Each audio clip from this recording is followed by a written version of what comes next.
Hello, everyone, and welcome back to the Dr. Music Podcast. Thank you for being here, and a special thank you to the subscribers. If you are not a subscriber, please consider hitting the button so I can bring you great artists like the gentleman I have today, Mr. Andy Scott. Andy is a founding member of the legendary band Sweet. Beginning his journey in 1970 with the band as their guitarist, keyboardist, and sometimes vocalist. He has achieved great success with the band, selling more than 55 million records, 34 number one chart positions worldwide, just incredible, touring all over the world, and maybe the biggest thing, influencing generations of musicians along the way. Andy and Sweet continue to inspire fans this very day. They have an offering of brand new music for everyone called Full Circle. It is the latest record. It gets released September 20th on Metalville Records. Andy Scott, thank you so much for being here. It's an honor. Right. Well, I think that's all the time taken up, isn't it? It was tough. Putting together something to introduce you is a tough thing because, that resume is tremendous. All right. Well, I thank you for that. And all I can say is I need to grow my beard a bit, I think, don't I? I picture that on you. It would match the hair, and Yeah, I think it would be good. But that the beard and the hair would all join, and it would even make Billy Gibbons look a little bit, silver medal, wouldn't it? There you go. I love it. Something to work on, though. Yeah. I get this email with the press release, and I always love to see your name come up and the Sweet name. Always a big fan of the band. I read through the press release, and I'm excited about new music, but I get to the final sentence of the press release, and it says, "Full Circle will be Sweet's final studio album ever." I have to say, a little tear welled up. Is that etched in stone? Is that a definite thing? I know touring, is getting a bit much at this stage to tour around the world, at least. But final studio record. I know you love the studio. I know you love to produce. Is this the final studio record for Sweet? It's a difficult one because when you talk to people originally, where this press release came from, they say this is probably your last, record, maybe, and you go, yeah, maybe, Right. You don't definitively go, yes, I'm planning that this is going to be my last time in a recording studio, or the last time I ever play a guitar, or you Right. never say never. Should we say that? Plus, also, the guys in the band have written quite a few of the new songs that are on the album. So you never know if one of them comes up with a real, humdinger of a song, as they say. Yeah. You might just go, yeah, why don't we release that? Or you might even go, next year, all of a sudden, we find that there are 2 or 3 tracks appearing. Somebody's got an idea for that and that. It always takes us a long time, though. So, yes, this will be our last album, probably for 2 or 3 years. But if we do get another one together, it'll be because I'm still alive, And that's great to hear. That is really good to hear. Because, like I say, always a big fan. And this record, I have to tell you, I listened to this record, and I look at the catalog of Sweet songs, and there's 3-4 songs here at least that I would put in the top 10-15 songs in the Sweet catalog. It's just an incredible record.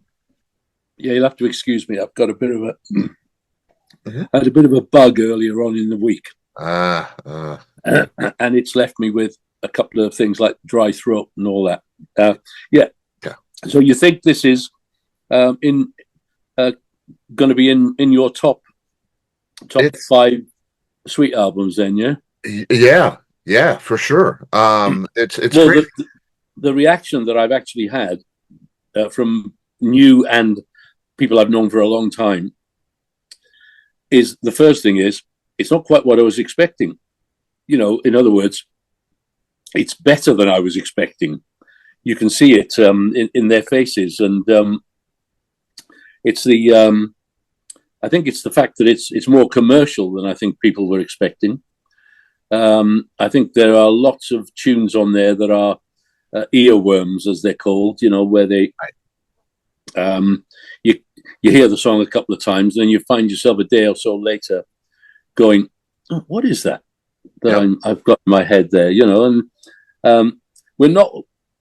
I think things have changed from when we used to do albums back in the 70s, and there was always going to be two, maybe three, but certainly two singles on an album, and the rest were going to be what we wanted, right? Whether it be an acoustic song or whether it be something very heavy riff.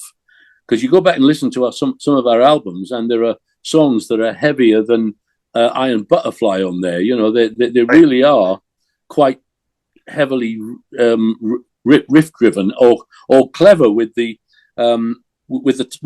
timings, like 7/8 or 5/4, or drop half a bar here or drop a beat there. And it's because of that we purposely did not have that on this album, because the songs that were being written they were proper songs. They had verses, they had middle sections, they had choruses. The intersection between verse and chorus was like Fox on the Run. It was natural. Yeah. You knew what was needed.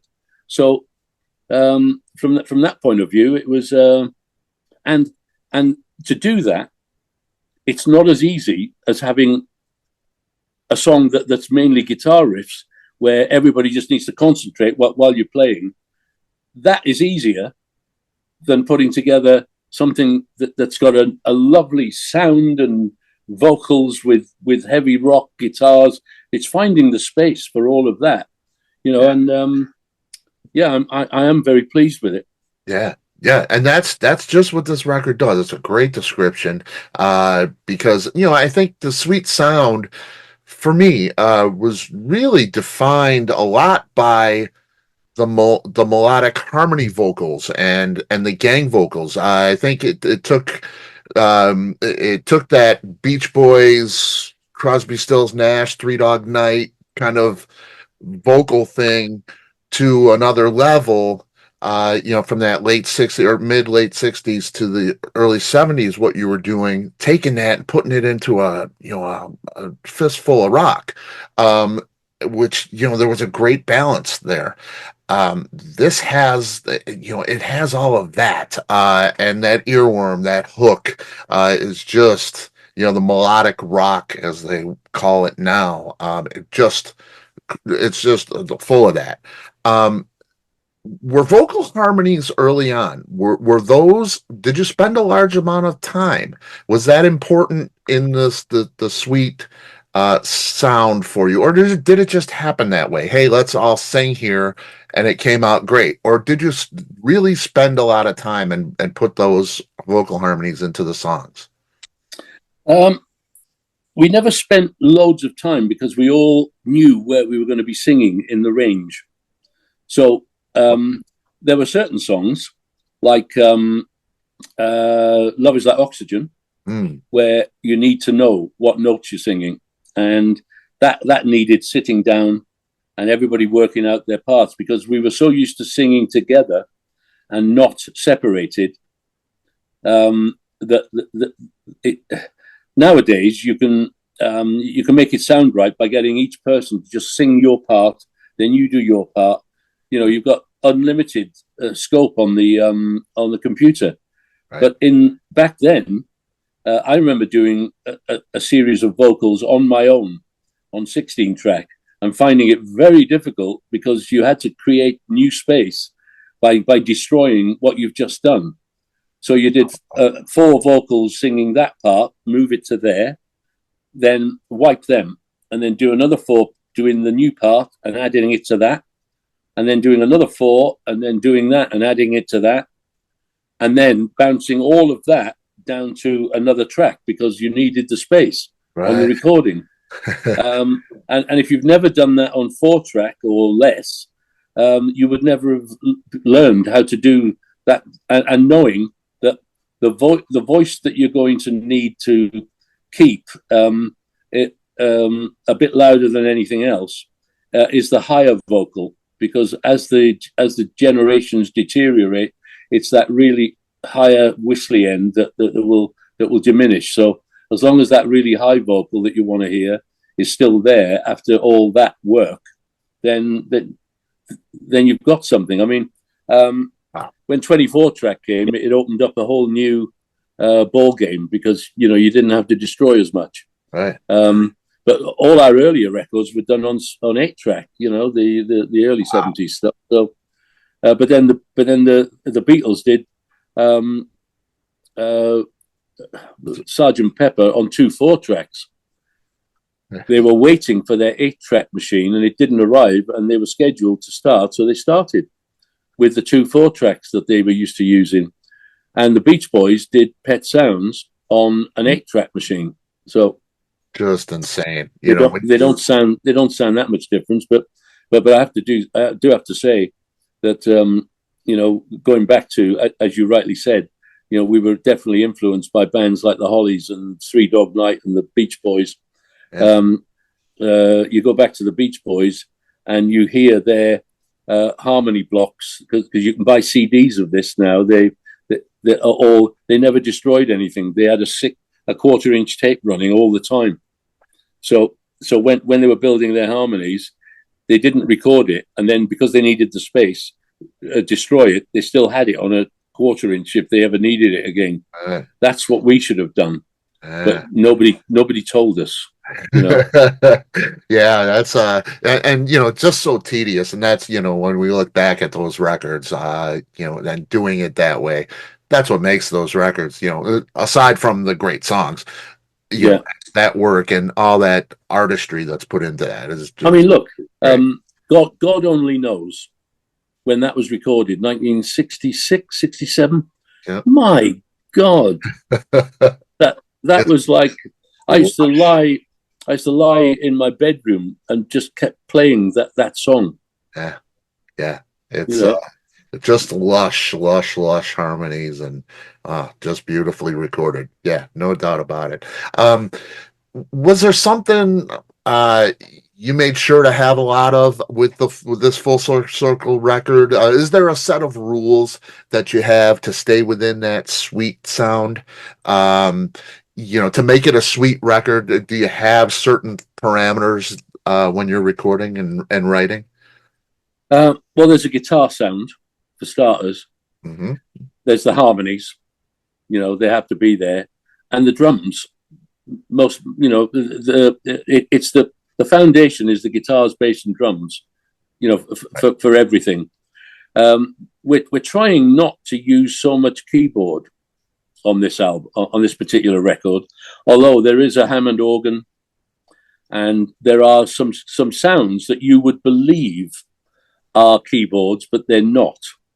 They are single note guitar harmonics put through like a shimmer, one of these effects units. One of these new they're just bloody outrageous. They've got thousands of sounds in them. These they're like reverb units, really. Okay. And you can, when they say you can have infinity, you could hit a note and go on holiday, and when you come back, that note will still be playing. Yeah. So it's things like that you'll hear in the background that are just. I didn't just want to use like pads, keyboard pads. You want to try and get different things, and if you can just hit the right harmonic and track it, get it to spread a bit. Mm-hmm. And you get this thing happening in the background like that. It's glorious. Yeah. It's glorious. I listen to things, Rising Up and Changes, especially. It's just Wow. That's great. Now I know you have Lee Small. He has been on the show. He's a tremendous singer.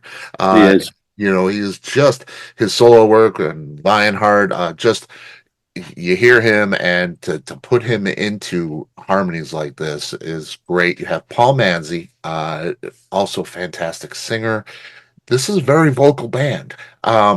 Did they, what do we hear on the record? Did they share the leads on these songs? They're very similar in sound. Paul is definitely singing the lead on all the songs, Hmm. but Lee puts in his little asides. He also, whenever there's a twin part, for example, like Rising Up, it's him, it's Paul and Lee, Okay. and they link, they lock together like you wouldn't believe. They're almost like the Everly brothers. It's Breathtaking. Absolutely. well, when I was listening to it, I'm thinking to myself, God, what am I listening to here? It sounds like Paul has just been shifted and somebody's now playing an AI harmony with him. Mhm. Yeah. But it isn't. The two of them are locked in there. It's great. Well, it's amazing. It's just so glorious to listen to. It really, really is. I just love this record so much. Um, yeah, Rising Up, I thought was Lee, and they're just blend so well. Well, he wrote that song, so Okay. so Yeah, that's probably why you think it's it's very him. much him. Yeah. Yeah. How did writing the record work? Were you all in the same room? Did you send files, ideas, riffs? How did it work? Was everybody involved? I think five people in a room to try and write a song is a very difficult situation. Yeah. When you look at the Beatles doing their like this last film, I think it was the recording sessions of Yeah. of Abbey Road or Let It Be. Let It Be, I think. Yeah. Yeah, and you see that without McCartney, not a lot gets done. Lennon is a better writer and guitar player than you think when you see that. Right. You can see why Lennon and McCartney would not sit in the same room, but they come up with similar ideas, and Paul would go, "I can finish that," Right. and Lennon would go, "I've got a middle eight that will go with that." So I found that Lee did a real scratch demo with Paul doing a vocal, and some of it was so good. We tried to, but we don't. I can't remember whether he kept the files or not, because I said there's bits there that we could lift off that because it's digital. You can do this, Right. And Tom, the guy who's co-produced it, the new guitarist keyboard player, he was very instrumental in helping the other guys get decent demos together for me to listen to. Because when I came in as like the exec, I would want to hear it, with like a programmed drum track or something like that. Right. And then we knew where we were going. We could then pick, I can see that now. Right. And then we'd get my guitars on there or Tom's guitars. Tom has learned with my Kemper to sound like me. Really? I've now got a younger clone. Yeah, it's hilarious. Wow. My son, who is my sound guy when we go out live, he said, ever since Tom's been in the band since 2019, he said, and he started to use your Kemper, and then we bought a Kemper board that you can just put on the floor, not the studio one. Right. He said it's like having two of you on stage. I went, well, I don't know whether that's a good thing. He said, oh no, it definitely is, because he said every other guitar player that we've had has had their own sound, a different sound. Right. And he said this time we've got somebody who is playing like you, which is what the suite needs, really. Yeah, he understands what you're doing. Yeah, exactly. Yeah, fantastic. You have a huge catalog now. Sweet music there's a lot of it. I work with a lot of young people. They're musical.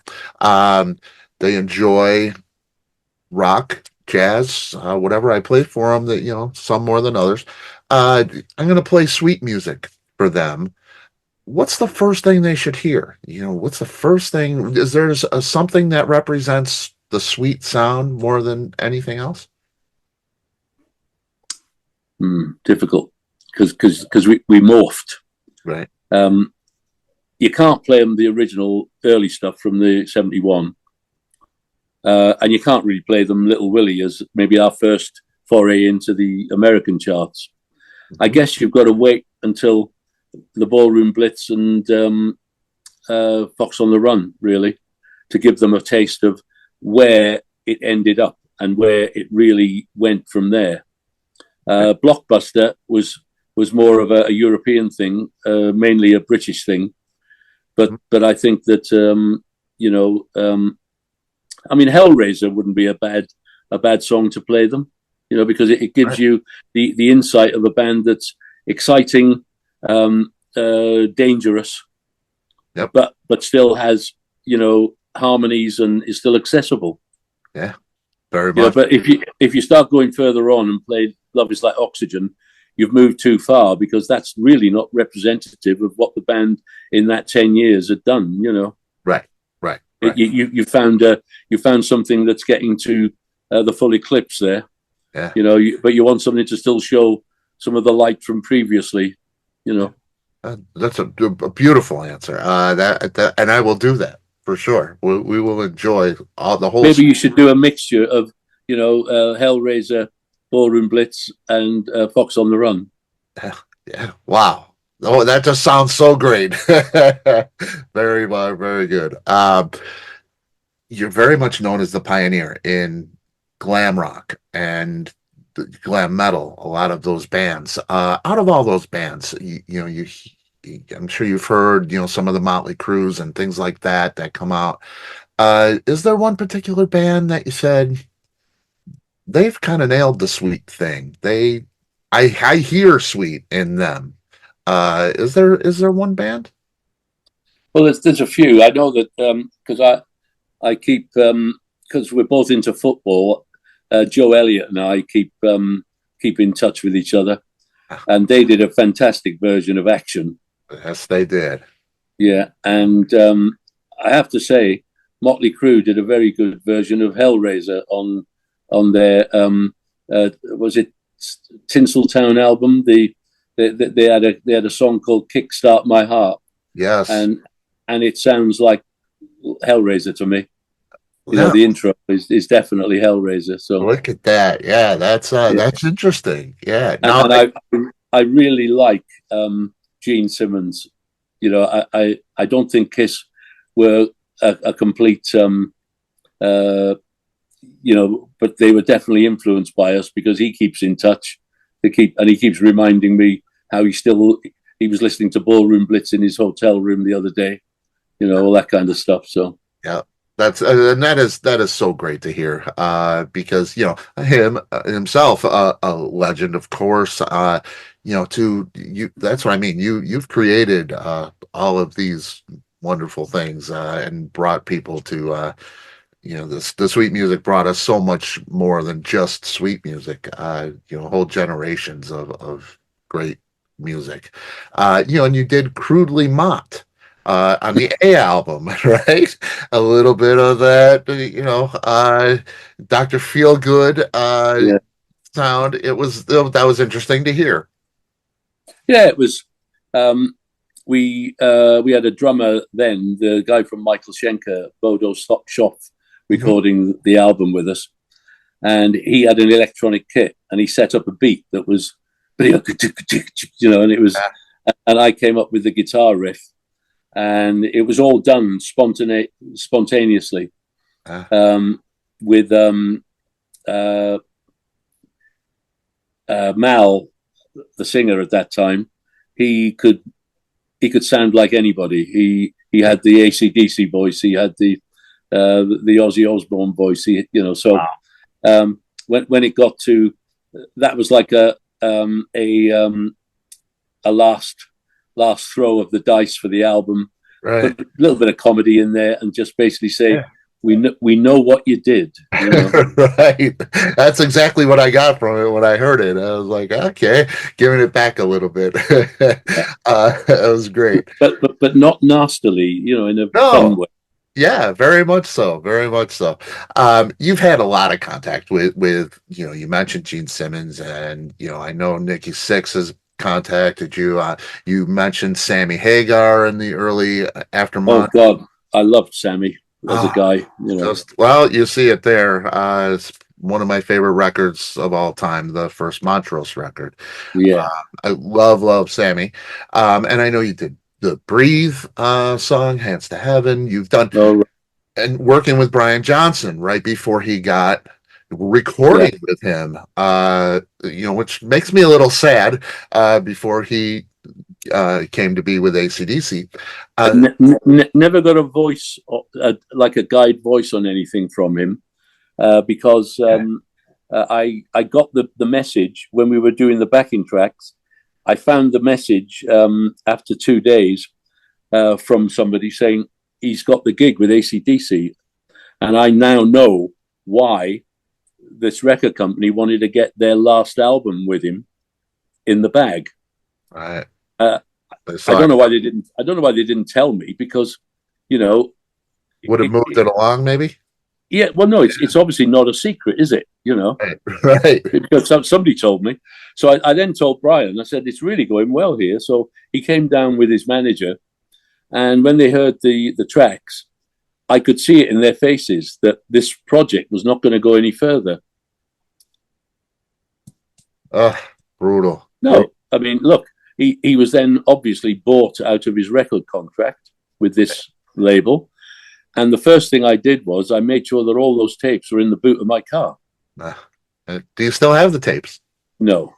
No. Okay. No, because I basically said, now what we're going to do here is you're going to pay all the musicians that have been involved, and you're going to do a deal with them, even if you're not going to pay them the whole thing, because we only got, should we say, less than halfway through backing tracks. Right. But you're going to pay them for their time, and you're going to pay me the whole amount of money that you've tied me up here for a month, right? And then you can have the tapes back, and that's what happened. That's fair. Fair enough. Well, it's a matter of it's what you do. I don't want somebody then turning around to me and saying, "Oh well, I knew they were going to have to buy him out, so they've got enough money to pay everybody and still have quite a few dollars left for themselves, Right. So right, that's fair. That's the way to do it. Yep, exactly. And he's done pretty well for himself, hasn't he? He has. Yes. Which was great. It was great to see.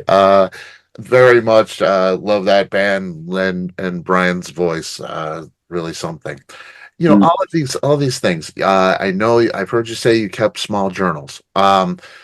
Will we see a formal autobiography from you and hear your upbringing and your stories and things like that? I always said people are alive, and I wouldn't want to say anything about anybody while they're still alive. I just don't think it's fair.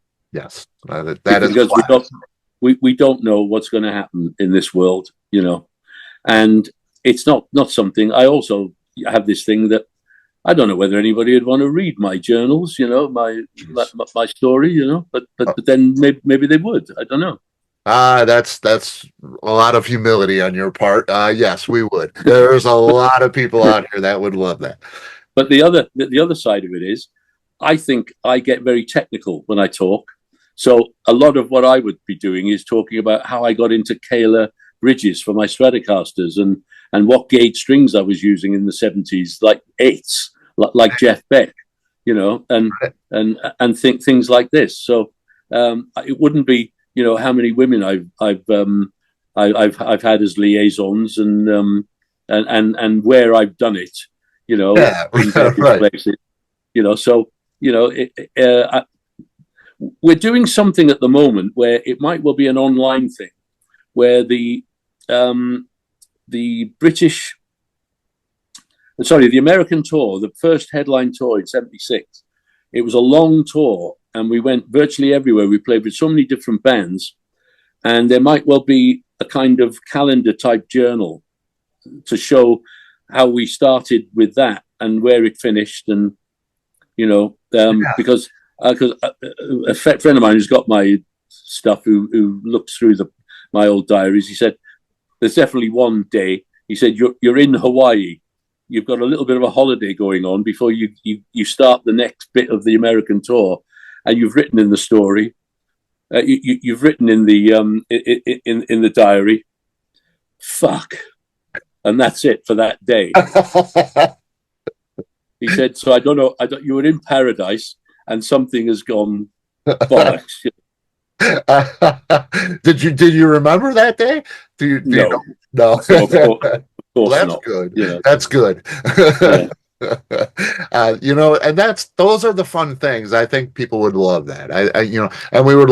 I know I would love to hear your upbringing and your schooling and what your thoughts were mentally going into the overwhelming response to Sweet in the early days, and that big crowds in front of you, and all of those things.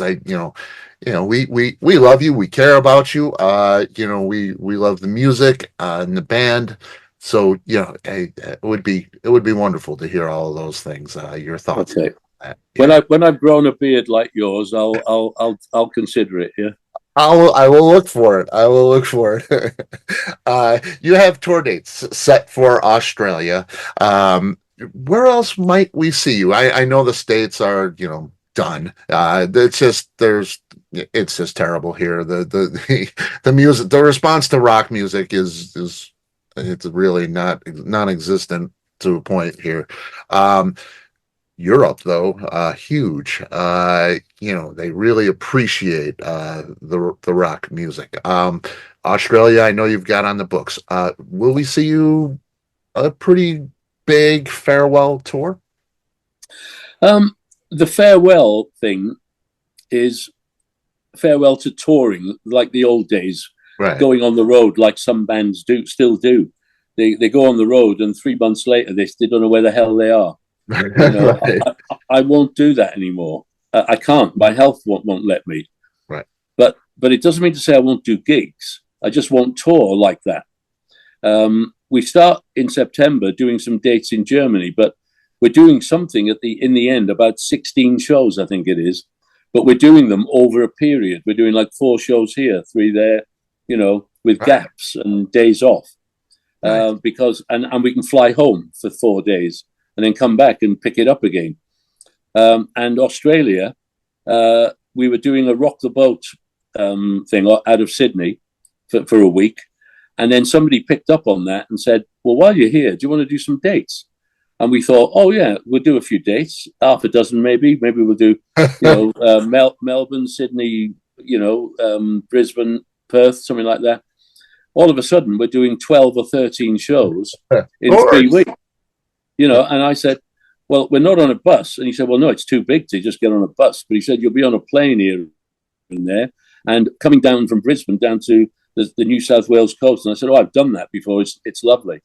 So as I said, as long as you've got me an air-conditioned car to travel in, I'll be well happy to sit in with somebody and go down the coast, picking off dates, and I think that we'll see how that goes. And then we get back to the UK, and I think we've got a week just before we pick up. We don't only doing 6 shows in the UK this time, but we have an idea for next year.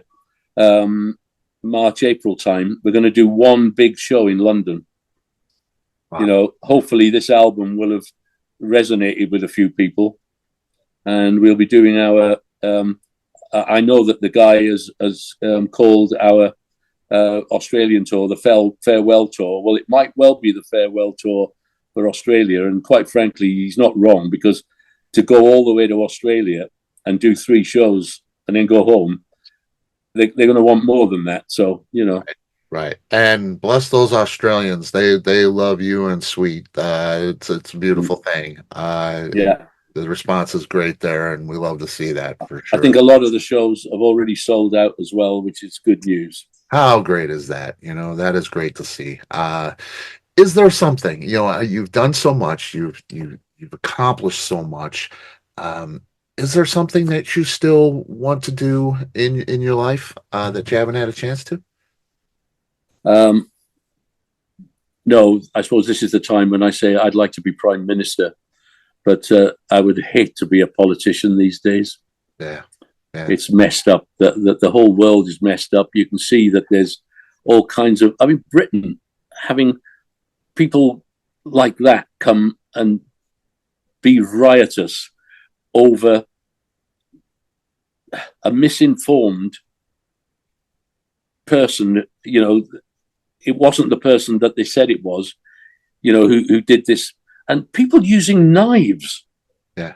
It's just awful. You know, so no, not really. I'm very happy living in Middle England here and not being interfered with too much.